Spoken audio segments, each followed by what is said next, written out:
Well, there's no question we're coming off a tough loss, and maybe tougher the way we lost. But we've spent some time looking at a lot of film and a lot of kind of looking at each other because, as I told you, it's not a surprise. I think it was bound to happen the way we were playing, which was good and good statistically, except for the turnovers and the offensive rebounding. So when you have a bad day, you look at it and kind of figure out what you can do, and a lot of times you can't fix it. I think these are fixable. It's just that they got to be fixed.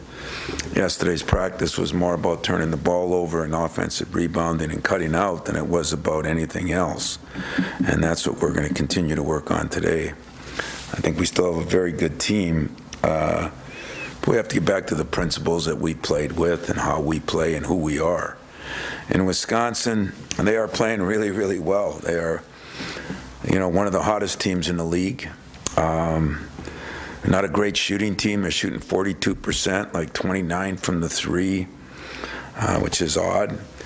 But they don't turn the ball over and they don't make many mistakes. And I think they're averaging 7 turnovers a game.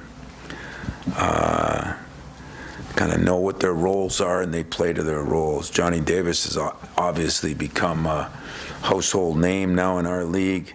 He's averaging 24 points and 9 rebounds in the Big Ten, which is off the charts. And, Davidson's the other key guy as far as their 2 mainstays. It's his 5th year. He's got some experience. He plays hard. Everybody loves the way he plays. He posts up very well, can shoot a 3. But I think the other X-factor guy is Wall. At 6'8" or 9, he's been a key for them. Big reason for their success, averaging 12 points, 6 rebounds. He's just solid as the day is long. Nothing great, just very solid, very good. I think Greg's done as good a job as anybody in this league with this team. And I'm sure it'll be 4th of July and Christmas when we get over there. Friday night game in Madison, Wisconsin, the late game.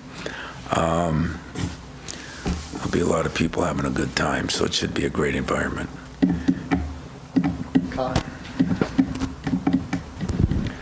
Yeah, Tom, with Marcus, I know during the offseason you talked about how he was handling his business a little bit better than he had been. I guess now that he's hit a little bit of a rough patch, how do you see him kind of responding? Marcus worked his tail off this summer, and as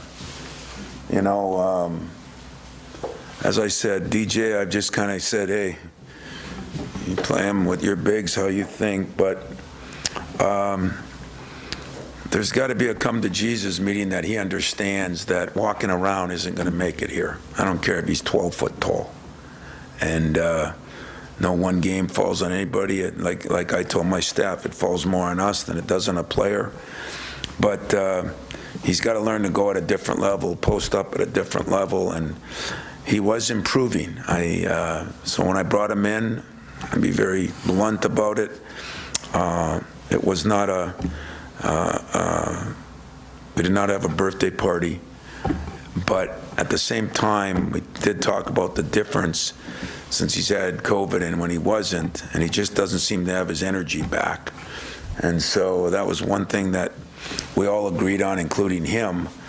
And I'm going to give him the benefit of the doubt on that to a certain extent. But in my humble opinion, our point guards have to quit turning the ball over, and he's got to play like he was playing early in the year, blocking every shot, getting rebounds, doing the things he was doing. So we got to coach better. A couple guys got to play better.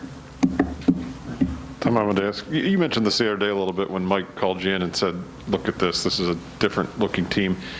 What does it take for those guys to then see that, have that moment and be like, wow, this is different? Because, you mentioned the turnovers and all that, but defensively, feels like this team is. Yeah, and it's funny when I say that, because defensively, our numbers are off the charts. If you look at defensive numbers of the Big Ten and Michigan State, if you look at Purdue's or Illinois' or other teams, I mean, our numbers are much better. So it's not the defense, it's finishing the defense. It's the rebounding at the end and the turnovers. And I thought Jack, I'll point him out. I think you were the one that my press conference said it, and it was true. You know, we started looking back on film when a guy turns it over now. You see 4 sets of heads, the other 4 guys just, you know, it is depressing. And so the football fan that I am, I watched the part of the game last night, and you know, I love Murray because you always love guys your size, and you might not, Fred, but I do. And I saw Murray, and I mean, did you see his, I guess, body language? It was like off the charts, and he's a very confident, competitive, and it was getting to him. So I came in and told my staff that this morning. We had an early morning meeting with my team, and I talked about that, you know, and it was perfect timing for it. So I don't think we've really realized how much those turnovers, and sometimes foolish ones. Another thing we came up with, how many times they're at the beginning of the shot clock. You know, we're not even getting a pass. So we've spent some time, Mark and I, with our point guards this morning, and I do think Tyson is really getting a feel for it. I think AJ's got some work to do, and which means we have some work to do. So, you know, making mistakes isn't the problem. Making the same, as they say, what is the definition of insanity, is doing the same thing wrong over and over and over and over again. And that is a problem that has to be rectified, and I really think will be, and I think can be. It's just there's been a, you know, you're doing it. We got better. We were averaging 10 turnovers a game for 4 or 5 games. Then we started winning. Come back from COVID, everybody thinks everything's going to be great.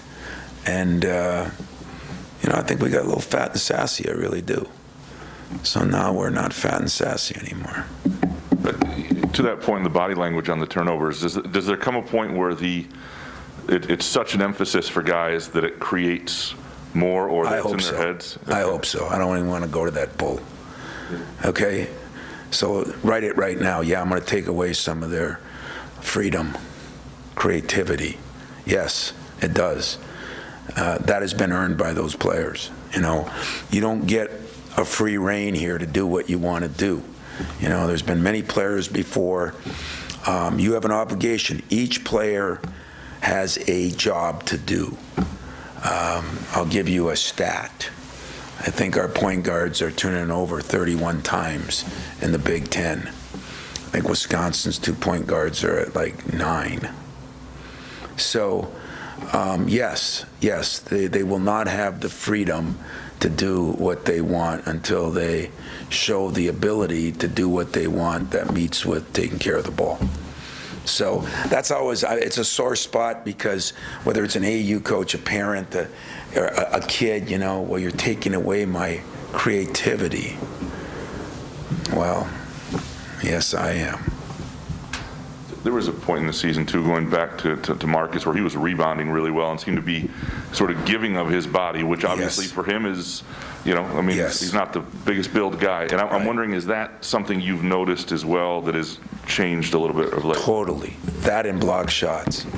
And in fairness to him, and because I don't know this, but a kid like that gets COVID and misses some time. You just said he doesn't have a body that recovers and everything, because there is a difference. I mean, he did change and turn the corner, and hopefully, you know, it's our job to push him. And, you know, COVID has created a lot of issues for us, and one of them is not knowing what to do and how hard to push and try to understand. And so, you know, I'm not blaming all that on Marcus, but it has been a different player in the last 5-6 games than the one and against some pretty good teams. I mean, in Baylor and UConn and you know, even Loyola and Kansas. I mean, he held his own. He did his job.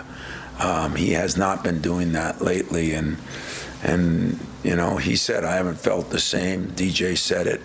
So we tried to address it yesterday. What happens is you come back, you don't practice as hard, and then you revert back. A leopard doesn't change his spots or his, whatever. And so consequently, this is a great week to have a couple extra days to practice and hopefully get that back.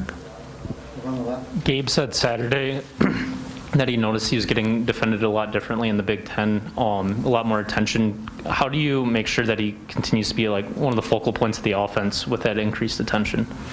Yeah, he is getting more attention. And so, like Johnny Davis, he had those big games, and all of a sudden he's getting more attention. That's kind of the way the world works. I mean, every coach is smart enough to know you're going to get beat by your weaknesses, not by your strengths. So you don't want to let somebody beat you with their strength. And so Gabe got more attention, but you got to get more than 7 shots. Now, he did get to the free throw line 8 times and made all 8 of them. That was encouraging. But you get more shots by offensive rebounding more. You get more shots by not turning the ball over. So another alarming stat is teams are getting 10 more shots a game than us. And that's like, never heard of that, But that's what happens if you turn it over a lot and that team gets offensive rebounds, they're going to get more shots. So we got to get Gabe 12, 13 shots, and we're not going to do that no matter how they guard him if we turn the ball over. Tom, is it the Wisconsin system, the kind of players it recruits, or just the emphasis that year after year after year it seems like they're so low in turnovers and fouls committed? Well, it's definitely some of the system. I mean, and everybody wants what somebody else has in that particular area. In other words, for 30 years, Wisconsin walked the ball up the court and scored 60 points a game, and everybody said, what a great defensive team, because they gave up 54, because nobody probably got 40 shots a game on them, just because of the way their offense was. They're running a little bit more now. I think Greg's doing a great job with them because they are running a little bit more. They got a point guard who pushes it, and they got, of course, Davis. But they also must do a better job of, I remember last year something happened. You talk about taking something away. This was something our staff really respected about Wisconsin. We played them in the Christmas game. Do you remember that? Our kid Trice, their kid Trice, but part of our family as far as I'm concerned, made a turnover the first half. And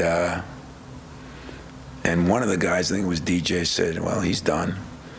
And I looked, and he was out of the game, didn't play again that half. I think he scored 22 the second half against us, didn't he? You would probably know that. So, I mean, depending who you recruit and what kind of kids you get and how they are and how the people around them are, I mean, it's easy to say, well, then why don't you do that? Well, you just hit the nail on the head. The first question you ask is, are you taking their creativity away? Are they going to be, no, you're not saying it, but I mean, that's what people are going to say. That's what talk radio says. That's what parents say. So there's ways you can get it done, but everybody's got their own way. Give them credit, though. It's been built into them. Like our rebounding has been built into our program. We've had teams that are good, bad, and different, 90% of them. This is one that is not rebounding. We're +7 overall, I think. I mean, we're pretty good. I think we're 3rd in the league in rebounding. So it shows you why analytics are screwed up sometimes. We're just not offensive rebounding, and defensive rebounding is good. Now part of it is when you're pretty good defensively. I mean, we were holding teams to 37%. There's a lot more rebounds to be had, which means there's a lot more opportunities for offensive rebounds too. So it's a double-edged sword sometimes, and that's what makes it crazy. But if there's 2 reasons that teams are getting 10 more shots, is they're getting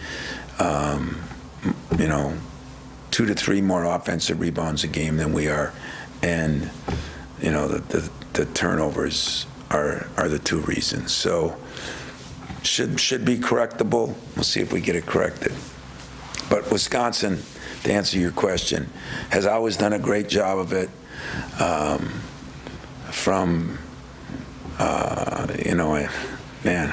Every coach that I've coached against, they've always done a great job of it. So maybe must be in the cheese. Avoiding the fouls too, seems like that's something that. Yeah, they don't.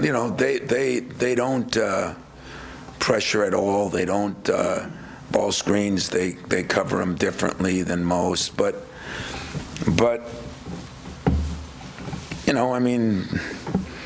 everybody has a different way of doing it too. We've won a lot of games doing it our way. They've won some games doing it their way. Purdue's won games doing it their way.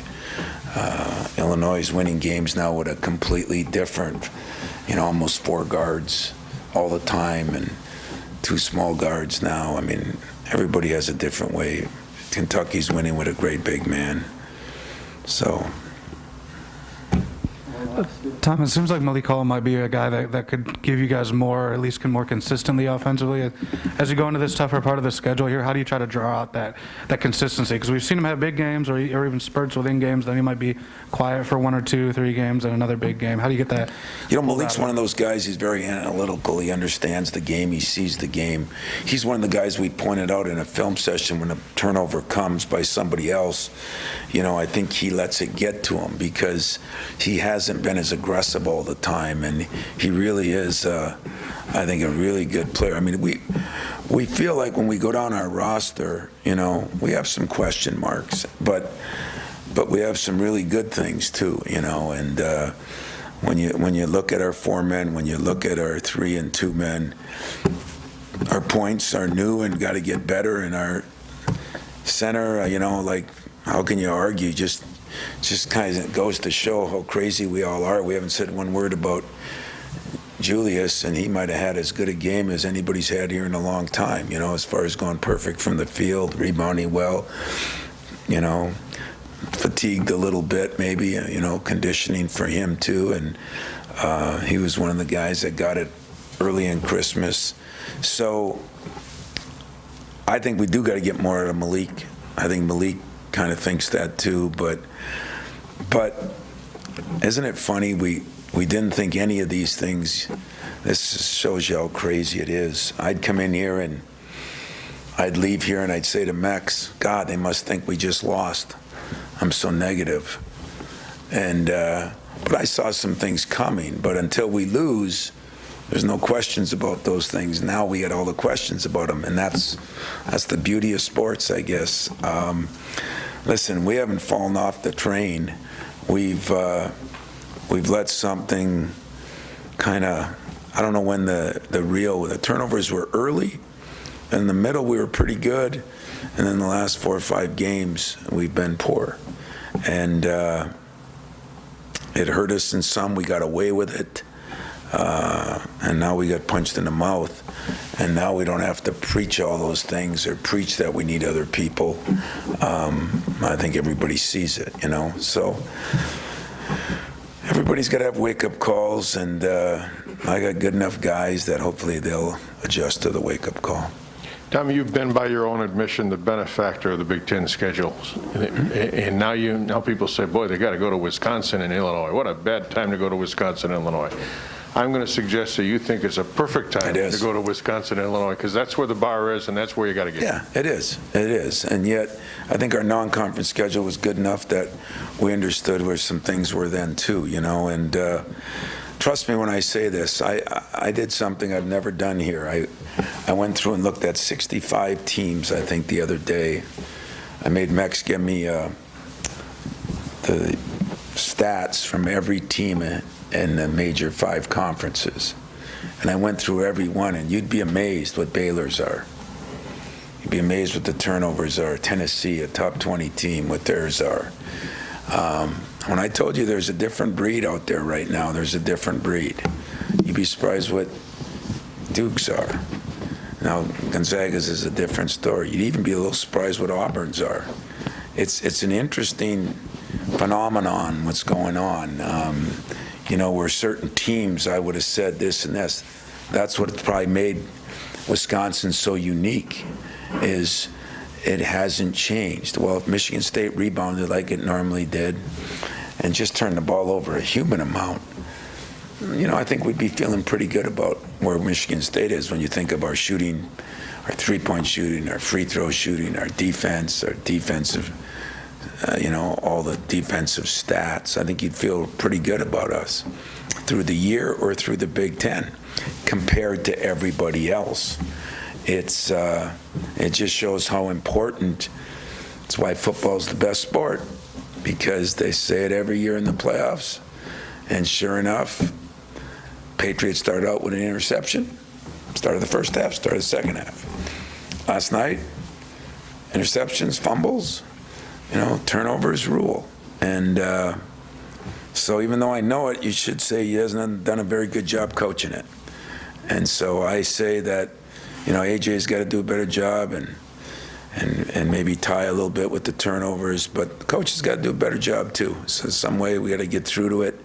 But I would say that if we played the way Wisconsin played before, you'd say, God, they average 5 turnovers a game. And you'd say, yeah, but I don't want to watch them walk the ball up the car. Everybody's got something when somebody else is looking at it. Beauty is in the eye of the beholder, as they say. And I am not changing. What I don't want to do is change what we've done. What I think I've done is make some adjustments to the modern kid, we aren't rebounding as good, which means probably we're not physical enough. And I think I know why. And I think I did a good job making an excuse for myself. So the buck stops at the podium. It's the mirror here in front that I'm looking at. And so those of you that want to write that I'm too hard on them, write it now. Because that's the way it's going to be, and that's the way it's been for 27 years. The last 2 years, a little different. Players have changed. Society has changed. People have changed. But to be great and successful at something, it really hasn't changed. And shame on me for thinking that could happen. You talked about the rebounding and physicality, or maybe lack of, in the recent couple games, and talk about the way Marcus has played and the way Julius played on Saturday. Is there a chance that we see Julius actually, get a start here on the weekend here? Has he earned that spot, or does he just need to be more consistent before that's kind of really taken into consideration? Julius got to get himself in even better shape, but I don't know what that'll bring. I don't know who will start. Like I said on Saturday, I tried as hard as hell to put myself in the portal, and the portal didn't accept me. It put reject when I pushed the button. And so I don't know, I don't plan on changing a lot as far as the lineup. I plan on changing a lot as far as the effort given. And that's where I'm at right now. That doesn't work, I might change more. But whatever I do is going to be for the betterment of the team and the program, not the individual. I actually wanted to ask you about one of your former players. Yesterday, Miles Bridges had a career day, 38 points, 22 first quarter. Where do you stand with him when it comes to the consideration, the quest he has to be an NBA All-Star? Well, I just did a little promo for him today. I think, Miles, we got 3 guys out there that have all done a lot. Draymond is having an incredible year. He's been hurt a little bit lately.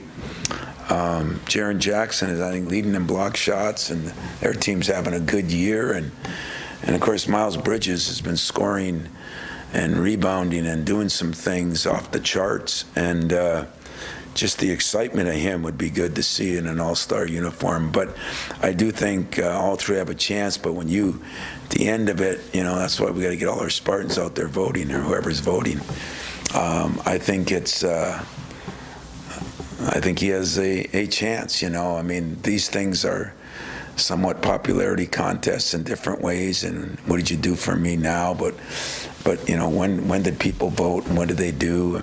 There's a lot of different parameters that go into this, but he sure has had a hell of a first half of the year when you look at everything he's done, because he's scored in a variety of ways, and that's what makes him unique. And one of those ways is those incredible dunks I taught him, and so because of that, I think he's an exciting, fun guy to watch. I just talked to his mom last night. She's coming in for a game, but Miles is all three of them are doing really well, and I think all three of them are merited as something. But when you have a performance like that, 22 points in a quarter, it's hard to do. There's a lot of teams that don't score 22 points in a quarter.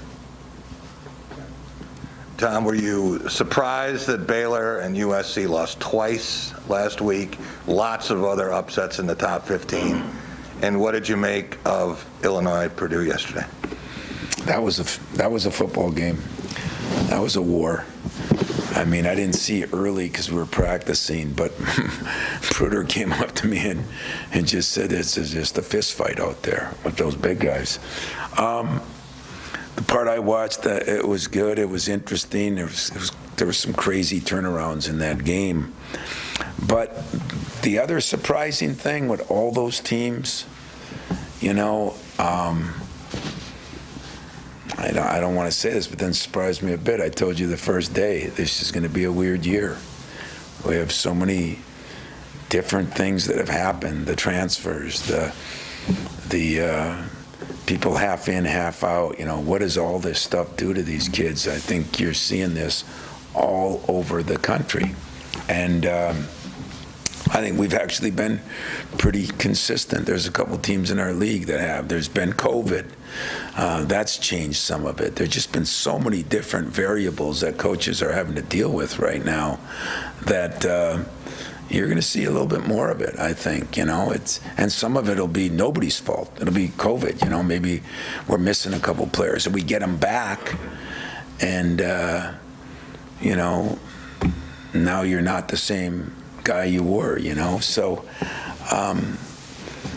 A little surprising. Baylor was a little surprising for me. USC or UCLA wasn't as much, but Baylor was a little surprising because I think they have 9 guys. Now, I don't know. I did talk to their coach after their first loss, and you know how many turnovers they're averaging a game?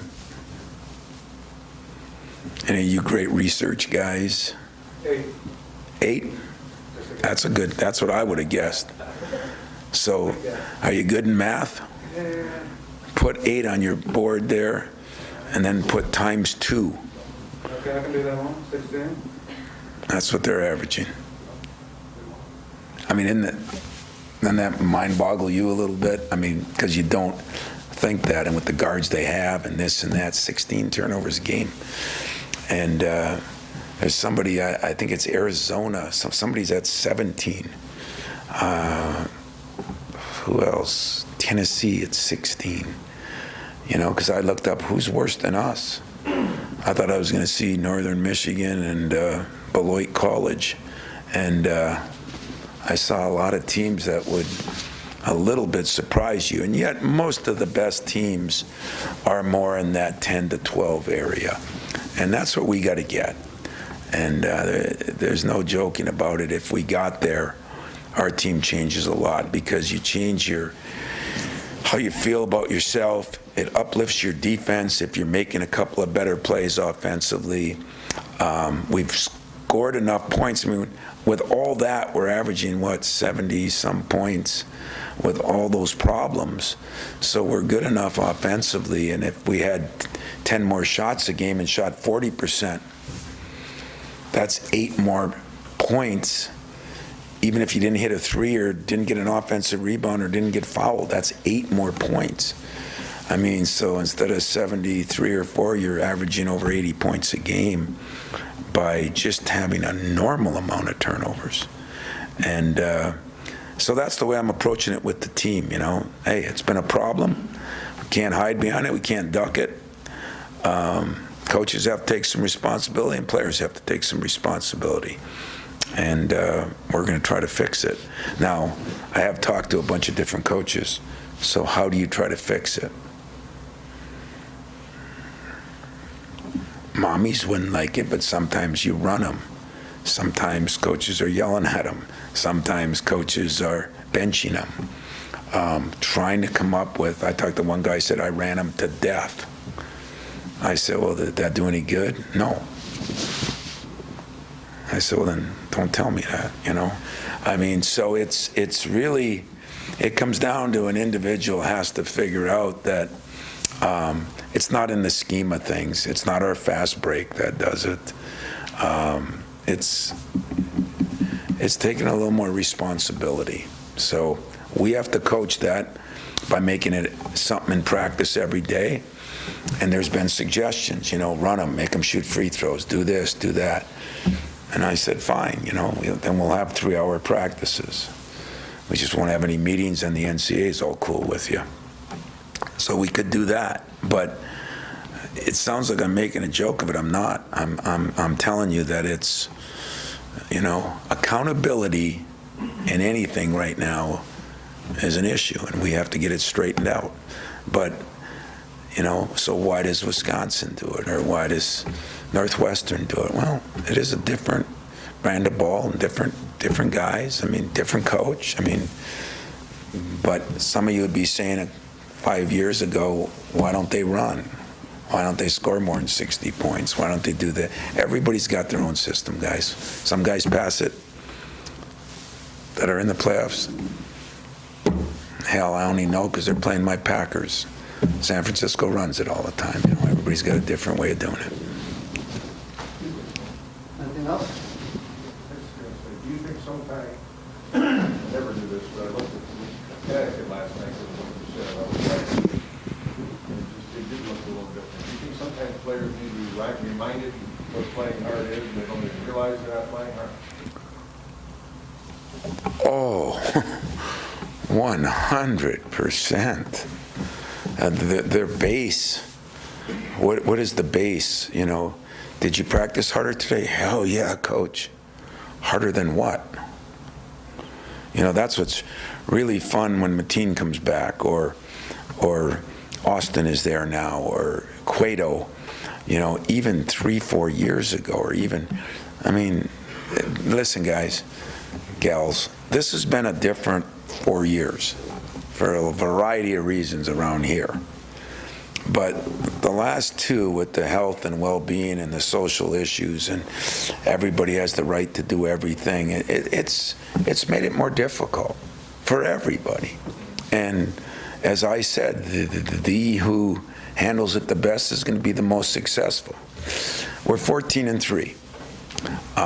We have some deficiencies. We have to get better at those deficiencies. That is my job.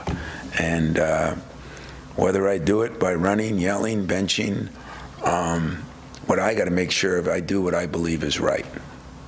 And I think too many times we're believing what society says. And I just got to do what I think is right, do what my staff thinks is right.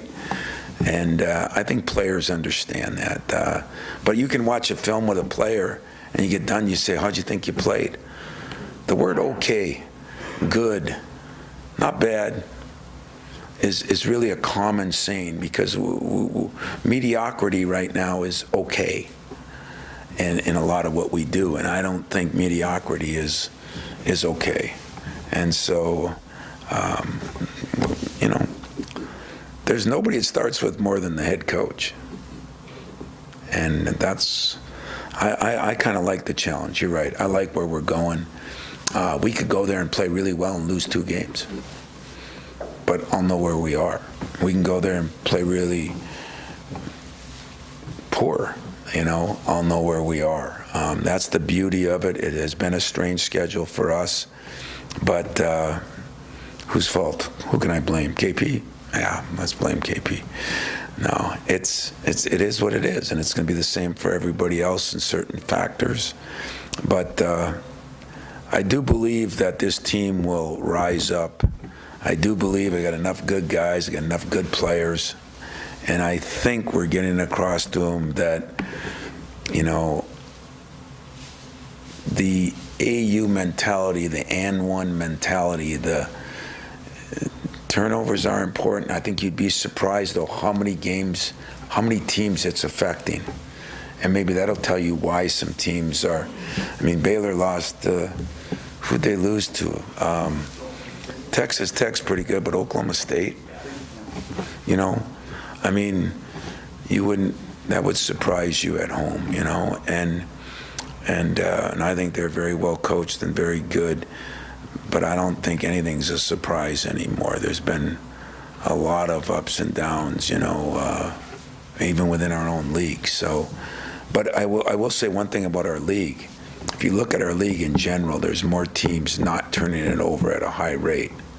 A lot of teams in that 11, 12, and 13 area. But, maybe not. The other thing I think we found out in watching film, and I'll bet you'd agree with this, they come in such bunches. Like we had 12 in the first, half and 5 in the second. We had one game, we had 11 in the first 10 minutes and 2 the next 20-some minutes. They come in bunches, and that's maybe another area we can correct, either with substitution, either with, you got to fear something. Not many people fear anything anymore. You got to fear something. I fear losing, so I got to do something about it. All right? Thanks.